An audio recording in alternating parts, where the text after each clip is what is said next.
क्या है मूसा, क्या आपसे बड़ा कोई आलिम है? मूसा अलैहिस्सलाम ने कहा नहीं, मुझसे बड़ा कोई आलिम नहीं। इस वक्त दुनिया में सबसे बड़ा आलिम मैं हूं। और हकीकत में मूसा अलैहिस्सलाम सबसे बड़े आलिम थे, मगर अल्लाह ताला को मूसा की ये बात पसंद नहीं है। ये आलिम की शान नहीं है कि सबसे बड़ा अपने आप को समझे। मूसा अलैहिस्सलाम का ये जुमला अल्लाह को पसंद नहीं आया। अल्लाह ने कहा है मूसा, हमारा एक बंदा है, उसके पास तुम जाओ, उसके पास वो इल्म है जो तुम्हारे पास नहीं। मूसा अलैहिस्सलाम ने कहा अच्छा, उसके पास वो इल्म है जो मेरे पास नहीं है, ठीक है, मैं जाता हूं उसके पास, सीखता हूं उससे। कहां मिलेगा वो? अल्लाह ने कहा वो तुम्हें मिलेगा मजमाउल बहरैन पर, जहां दोनों दरिया आपस में मिलते हैं, वहां चले जाओ, वहां तुम्हें वो आदमी मिलेगा। चुनांचे हजरत मूसा अलैहिस्सलाम ने अपने साथी हजरत यूशा इब्न नून को लिया और पहुंचे वहां पर। वहां पे हजरत खिजर से मुलाकात हुई। हजरत खिजर कौन थे? सही बात यह है कि ये अल्लाह के नबी थे और अल्लाह ताला ने उनको एक मखसूस इल्म दिया था कि जब कोई इंसिडेंट होता था, कोई वाकया होता था, तो उस वाकये के पीछे क्या होने वाला है, उसका अंजाम क्या होने वाला है, वो भी अल्लाह उनको बता देता था। तो जब हजरत मूसा पहुंचे उनके पास, तो बड़े अदब से कहा कि हजरत, मैं आपके पास आया हूं, आपसे कुछ सीखना चाहता हूं, क्या आप मुझे इजाजत देते हैं, मैं आपके साथ थोड़ा वक्त गुजार सकता हूं? हजरत खिजर ने कहा कि देखो, मेरे साथ तुम वक्त गुजार नहीं पाओगे, इसलिए कि मैं बहुत सा काम ऐसा करूंगा जो तुम्हें समझ में नहीं आएगा, और तुम्हें समझ में नहीं आएगा, तुम पूछोगे, तुम बर्दाश्त नहीं करोगे, पूछोगे, और मेरे साथ तुम कोई बात पूछोगे तो मैं तुम्हें अपने साथ रख नहीं सकता। हजरत मूसा ने कहा घबराइए नहीं, मैं कुछ पूछूंगा नहीं आपसे, आप अपना काम कीजिए, मैं बस देखता रहूंगा चुपचाप।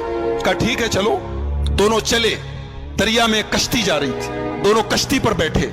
कश्ती पर जैसे बैठे, हजरत खिजर ने हथौड़ी निकाली और तख्ती का एक तख्ता तोड़ के निकालने लगे। हजरत मूसा ने कहा क्या कर रहे हैं आप? अरे कश्ती डूब जाएगी, सब मर जाएंगे, सबको डुबोना है क्या? कहा मैं बोला था कि तुम सब्र नहीं कर पाओगे, तुम बर्दाश्त नहीं कर पाओगे, बोलोगे जरूर।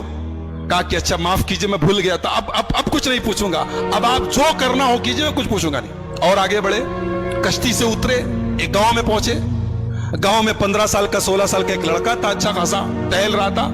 उसको हजरत खिजर ने पकड़ा, उसकी गर्दन घुमा दी, मर गया वो, वहीं पे मर गया वो। कहा रे अक़तल्त नफ्सन ज़किय्यतन बिग़ैरि नफ्स, एक मासूम बच्चे को मार डाला आपने। क़ाला अलम अक़ुल लक इन्नका लन तस्ततिय मइय सब्रा, कहा कि मैं जानता तो तुम सब्र नहीं कर पाओगे मेरे साथ, तुम बर्दाश्त नहीं कर पाओगे। कहा अच्छा माफ कीजिए, अब आखिरी चांस दे दीजिए, अब अगर मैं कुछ पूछूंगा आप मुझे छोड़ दीजिए, आप अपने रास्ते में अपने रास्ते। कहा ठीक है। आगे पहुंचे, एक गांव में गए, एक बस्ती में गए, दोनों भूखे प्यासे थे।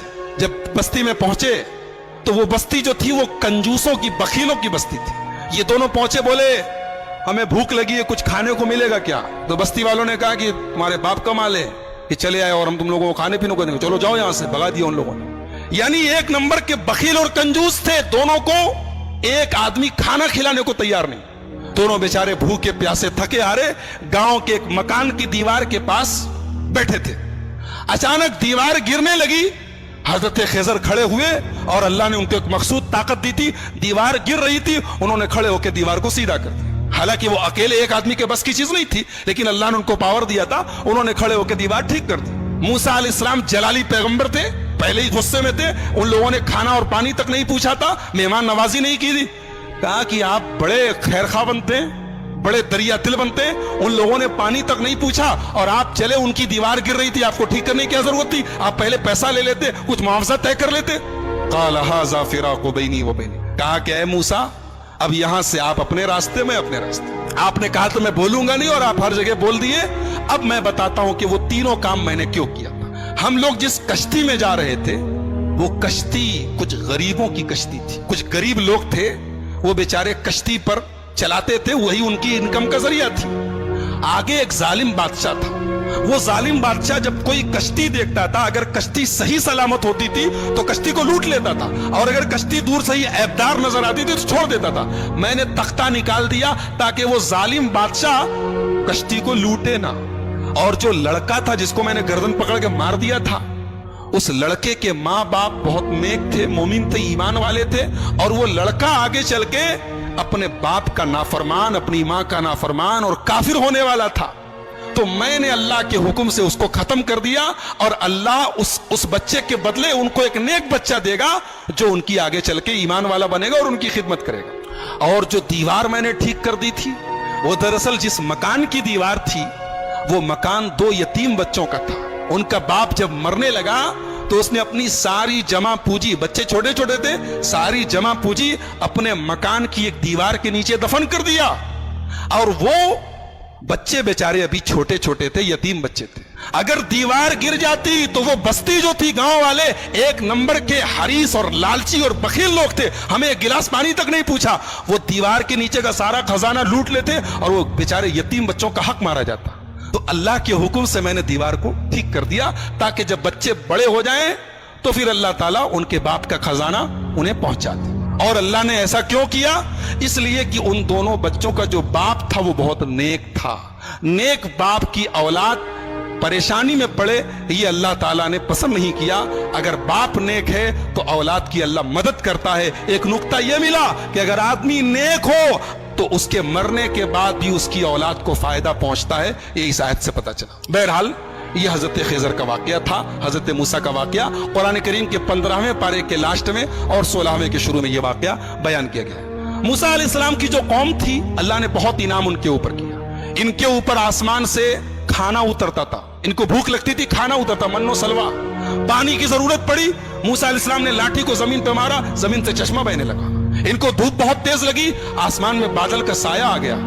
लेकिन जितनी अल्लाह ने इनको सहूलत दी, आराम दिया, उतनी ही ये कौम नाफरमान हो गई। जब फलस्तीन करीब आ गया तो मूसा अलैहिस्सलाम ने अपने साथियों से कहा, बनी इसराइल से, कि चलो हम फलस्तीन में चलें और वहां पे एक जालिम लोगों की हुकूमत है, अमालेका की हुकूमत है, हम उनसे जिहाद करें, उनसे लड़ें। तो मूसा अलैहिस्सलाम के साथियों ने कहा, अरे वो लोग बहुत पावरफुल लोग हैं, हम लोग उनसे लड़ नहीं सकते, उनसे लड़ने की ताकत हमारे अंदर नहीं है, आप जाइए, आपका रब जाए। इज़हब अंत व रब्बुका फकातिला, ऐ मूसा तुम जाओ, तुम्हारा रब जाए और दोनों जाके लड़ाई करो, हम लड़ने वाले नहीं। ये हाल था बनी इसराइल का। ऐसे ही नहीं हम लोग सूरह फातिहा में पढ़ते, गैरिल मग़ज़ूबि अलैहिम वलद्दालिन, ऐ अल्लाह उनके रास्ते पर नहीं चलाना जिनके ऊपर तेरा गजब उतरा। अल्लाह ने इसको जितना नवाजा था, इस कौम ने उतनी ही नाफरमानी और उतनी ही बदकारी की। सोचिए अल्लाह की कितनी बड़ी गुस्ताखी है, रसूल की कितनी बड़ी गुस्ताखी। कह रहे हैं मूसा तुम जाओ, तुम्हारा रब जाए, तुम लड़ो, हम नहीं लड़ेंगे। और दूसरी तरफ हमारे प्यारे नबी जनाब मुहम्मदुर रसूलुल्लाह सल्लल्लाहु अलैहि वसल्लम जब ग़ज़वा बद्र के मौके पर अपने सहाबा से मशवरा करते हैं, अपने सहाबा से मशवरा करते हैं और अपने अंसारी सहाबा से पूछते हैं कि तुम लोग क्या करोगे? तो अंसारी सहाबा कहते हैं, अल्लाह के नबी, हम कोई मूसा के साथी थोड़ी हैं जो कह दे कि आप जाइए, आप लड़िए, हम बैठे रहेंगे। आए अल्लाह के नबी, अगर आप समुंदर में उतरने कहेंगे, आपके सहाबा समुंदर में उतरने को तैयार है। इसीलिए हमारा ईमान है कि दुनिया में जितने नबी आए, जितने रसूल आए, सारे रसूलों में सबसे बेहतरीन सहाबा, सबसे बेहतरीन साथी अगर किसी को मिले तो हमारे प्यारे नबी मुहम्मदुर रसूलुल्लाह सल्लल्लाहु अलैहि वसल्लम को मिले। तो इन लोगों ने कहा कि मूसा आप जाइए, आपका रब लड़े, हम नहीं लड़ेंगे। अल्लाह ने सजा नाजिल की कि अब 40 साल तक तुम लोग फलस्तीन को फतह नहीं कर सकते, अब 40 साल तक इसी सहरा में तुम घूमते रहो, इसी में परेशान रहो। और उसी 40 साल के दौरान हजरत मूसा का इंतकाल हो गया। बाद में उनके जानशीन बने हजरत यूशा इब्न नून और उनके दौर में फलस्तीन फतह हुआ और फलस्तीन पर फिर बनी इसराइल का कब्जा हुआ। तो ये चूंकि हजरत मूसा की जिंदगी के बाद का वाकया है, इसलिए वो हमारी गुफ्तगू का टॉपिक नहीं है। हजरत मूसा की जिंदगी में हमारे लिए बहुत सारी इबरत और नसीहत है। सबसे बड़ा सबक ये है, जिसको अल्लाह रखे उसको कौन चखे, जिसको अल्लाह रखे उसको कौन चखे। मूसा अलैहिस्सलाम पानी में उनकी मां डाल देती है, लेकिन अल्लाह ने कैसे बचाया है। और फिरौन जो उनका दुश्मन था, उसके दरबार में अल्लाह ने उनको उनकी परवरिश करवाई है। और फिर अल्लाह ने उस मौके पर जब मूसा की पूरी कौम, मूसा अलैहिस्सलाम की पूरी कौम कहती है कि हम पकड़ लिए जाएंगे, गिरफ्तार हो जाएंगे, लेकिन हजरत मूसा ने अल्लाह की जात पर ऐसा भरोसा और यकीन रखा कि अल्लाह ने उनके भरोसे की लाज रखी और समुंदर के अंदर, दरिया के अंदर रास्ता बना दिया। तो मेरे भाइयों, बहुत सारे सबक हैं, बहुत सारी इबरतें हैं, नसीहतें हैं। आइए हम अल्लाह से दुआ करें, अल्लाह ताला इस जलीलुल क़द्र पैगंबर की सीरत को हम सबको समझने की और इससे जो इबरतें, नसीहतें हासिल हो रही हैं, उन्हें अपनाने की तौफीक अता फरमाए। रब्बुल आलमीन हमें नबियों के वाक़यात को पढ़ने और सुनने की तौफीक अता फरमाए। रब्बुल आलमीन हमारी इस्लाह फरमाए। रब्बुल आलमीन आज के हमारे जमा होने को कबूल फरमाए। कहने